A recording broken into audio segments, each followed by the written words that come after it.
What's up, movement? Welcome back. Last week, we had the chance to talk through what it looked like for us to live out our faith for what is internal to become external as the pressures of this world, of this pandemic, of the different stressors that come along with it, what it looks like for us to be so pressed into Jesus that when people look at us, He is what they see. The agency now recommends gatherings of 50 people or more to be canceled.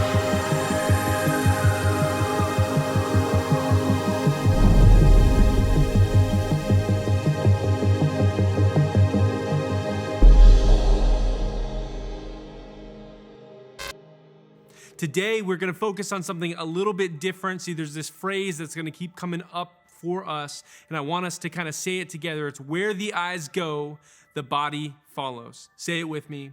Where the eyes go, the body follows. I want you to think about it. Many of us have seen so many different examples of this in our lives. When you're driving, maybe you turn to check your blind spot, but your arm continues to turn as well. And sure enough, if you're not paying attention, if you're not careful, you're no longer in your lane.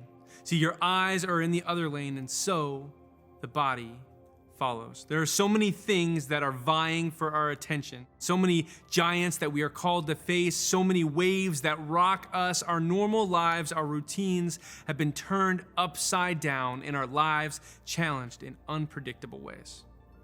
And it's so easy to focus on the trouble. In Matthew 14, Jesus' disciples are on a boat that is being buffeted by waves. It's being literally rocked by the waves. Jesus, who's not on the boat, walks out to them. Yeah, you heard it right. He walked out to them. He is walking on water. When the disciples saw someone on the water walking, they were, as you and I probably would be, terrified. And here's what Jesus said in verse 27. Take courage. It is I, do not be afraid. He said, don't look at the fear, don't be afraid, don't focus on the people who are crazy at HEB, don't place your focus on the disease, don't place your focus on the terrible things of this world, don't focus on the trouble, don't worry about tomorrow, tomorrow is going to worry about itself. He's saying that this is all just a distraction. Now, is it valid stuff? Absolutely. Is it worth noting and being wise about? Definitely. But Jesus is saying, look at me.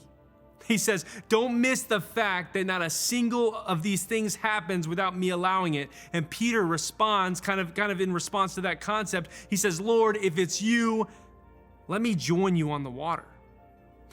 I imagine Jesus is just, his heart is overjoyed at this response. And his response is immediate.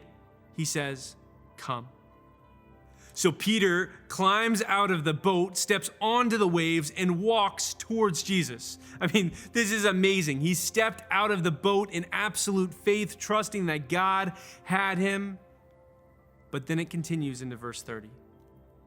It says, but when he saw the wind, he was afraid and began to sink and cried out, Lord, save me.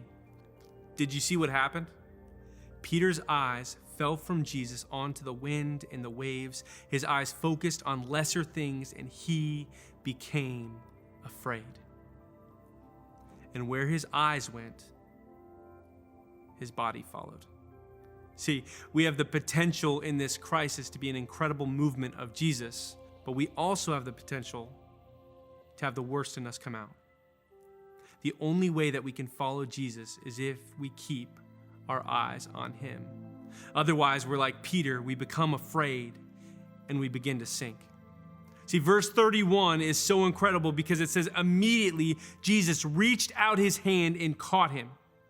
You see, the reason we look towards Jesus is the same reason that we don't need to be afraid. He has us. He has us and he loves us and he will care for us.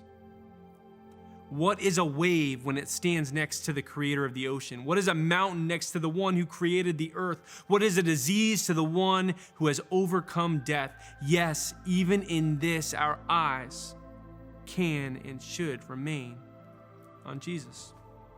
And now it's your turn. Families, now as you've watched this short video together, we want to encourage you to dive in a small group. Let's use this time to be intentional with each other. As a family, Read Matthew 14, verses 22 through 36. Then go through these questions. Parents and children should both participate, answering vulnerably. What do your eyes tend to focus on? Is it fear, uncertainty, things, money? And how has that affected where your body goes? What does it lead you to do? What would it look like for you to focus more on Jesus? And how, as a family, can you keep each other accountable to do so? Be sure to send us a picture of you doing these things in small group with the hashtag Movement in Crisis so that we can join you on this journey. Thanks for tuning in. Be sure to subscribe, and we'll see you next week.